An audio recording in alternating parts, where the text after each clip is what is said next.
কেমন আছো বন্ধুরা? আমি গৌরব চ্যাটার্জি, আমি একজন সাইকোলজিস্ট।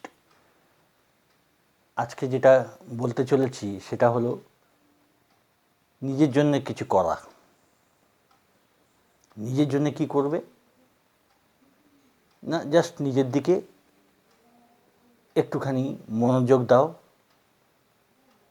আর ভাবো যে কী করলে নিজের ভালো হয়। এটাই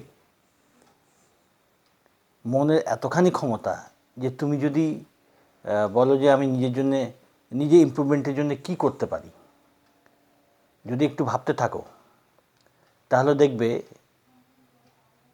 মনটাই তোমাকে জানিয়ে দেবে যে তার কী চাই। আর তুমি কি চাও সেটা তোমার থেকে ভালো তো আর কেউ জানবে না।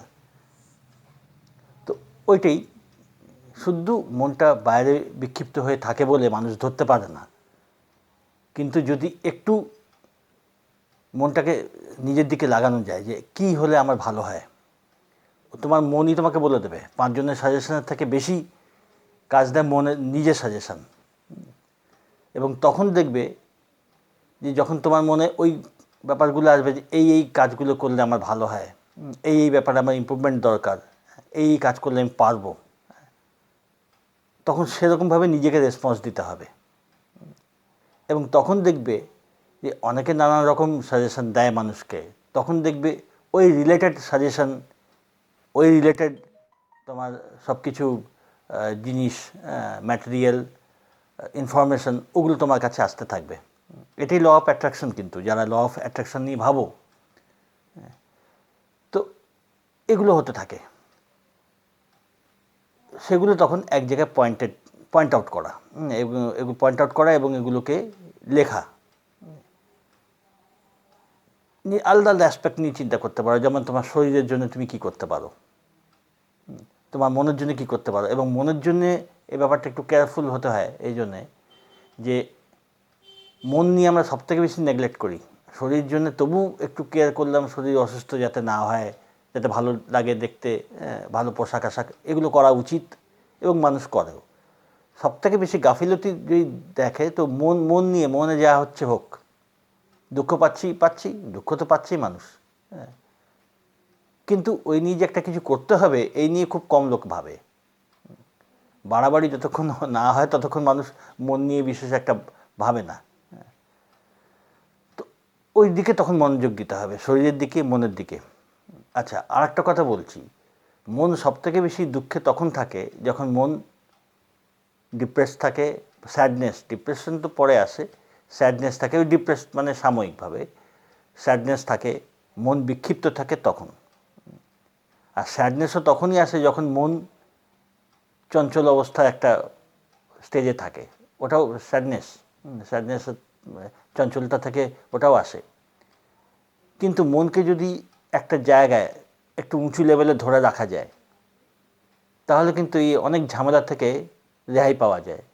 যেমন মেডিটেশন হলো, বা ভালো কাজে নিজেকে নিয়োগ রাখলে, যেমন পরোপকারের কাজ বা কোনো হবি ডেভেলপ করছো, এগুলো করতে হয়। তো এতে ভালো তো হয়ই, কিন্তু মনের যে স্থির অবস্থার লেভেলটা হলে অনেক ঝামেলা থেকে মানুষ মুক্ত হতে পারে, সেটা কিন্তু একাগ্রতা অভ্যাস এবং আরও গভীরে মেডিটেশন অভ্যাস। এটাতে মন একটা ব্যালেন্স পায় এবং একটু স্থির হয়, শান্ত হয়। তখন কিন্তু অনেক যে মনের যে কষ্ট, অনেকগুলো প্রবলেম, সেগুলো কিন্তু সলভ হয়। এবং মন একটু স্থির হলে যেই আইডিয়া বা যেই জিনিসগুলো নিজের ভালোর জন্য যেগুলো মাথায় আসছিল না, সেগুলো নিজের থেকে ঠিক পপ আপ হয়ে সামনে এসে যায়। তো ওইগুলো পপড হয়ে তোমার মাথায় ওই আইডিয়াগুলো চলে আসবে যে এইগুলো আমার করা উচিত বা এগুলো করলে আমার ভালো হয়। তো ওই জন্যে মেডিটেশন ওটা একটা অপরিহার্য জিনিস কিন্তু। আচ্ছা, মানুষের কারোর থাকে পরোপকারের প্রবৃত্তি।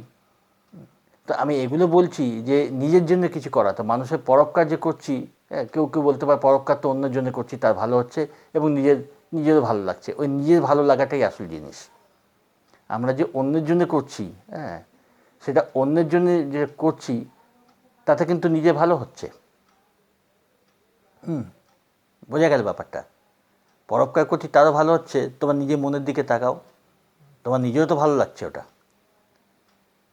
তুমি যে কোনো ভালো কাজ করছো, সে নিজের জন্যই করো বা অন্যের জন্যই করো, কাজটা যদি ভালো হয়, লোকের ক্ষতি না হচ্ছে, লোকের উপকার হচ্ছে, আরে কিছু না লোককে দুটো যদি ভালো কথাও বলা যায়, হ্যাঁ, যে বিপদে পড়ছে বা ডিস্টার্ব হচ্ছে তাকে আরও ডিস্টার্ব না করে, আরও উল্টো কথা না বলে। আমি অনেককে দেখেছি যে একজন অসহায় হয়ে জিজ্ঞেস করছে কি হবে, হ্যাঁ কী হবে ভাই, সে ভালো কথা না বলে সে বলছে ভগবান জানে কী হবে। হ্যাঁ, এখন সে বললে হয়তো 1 মিনিটের কথা, এক লাইনের কথা বললো, কিন্তু তাতে সে কি তার ভালো হলো? তাকে এটা বলতে পারতো যে দেখো যা হবে ভালোর জন্যই হবে, চিন্তা করো না, এটুকু তো বলতে পারতো। তা না করে সে ছেড়ে দিল ভগবান হবে, যে ভগবান জানে কী হবে। মানে তাকে সে আরও ব্যালেন্স দেওয়ার বদলে, তাকে একটা বেস দেওয়ার বদলে আরও তাকে ভয় পাইয়ে দিল, সে আরও ঘাবড়ে গেল।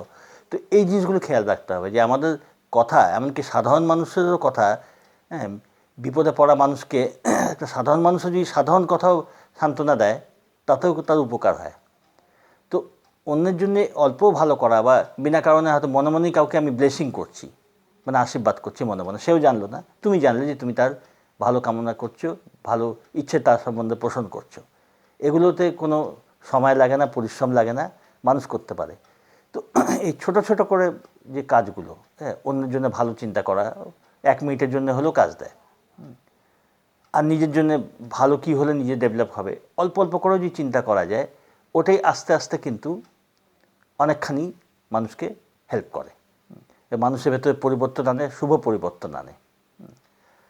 তো এটাই আজকে বক্তব্য, যে অল্প করে যে জিনিসগুলো অভ্যাস করা, নিজের জন্য, নিজের কথা ভাবলে ঠিক উপায় বেরিয়ে আসবে। তো এটাই, অন্যের জন্য যদি করতে পারি তো দেখা যাবে যে সেগুলো অল্প করে কাজ হলো, নিজের মনের প্রসার হচ্ছে, নিজের আনন্দ বাড়ছে। অ্যাকচুয়ালি অন্যের জন্য করাটাও নিজের জন্যই করা, মানুষ বুঝতে পারে না। ঠিক আছে, আচ্ছা এই পর্যন্ত, পরে কথা হবে। ভালো থেকো, আনন্দে থেকো, ভালো লাগলে সাবস্ক্রাইব করো, লাইকিং দিও, আর অনেক ভালো থেকো, সুস্থ থেকো।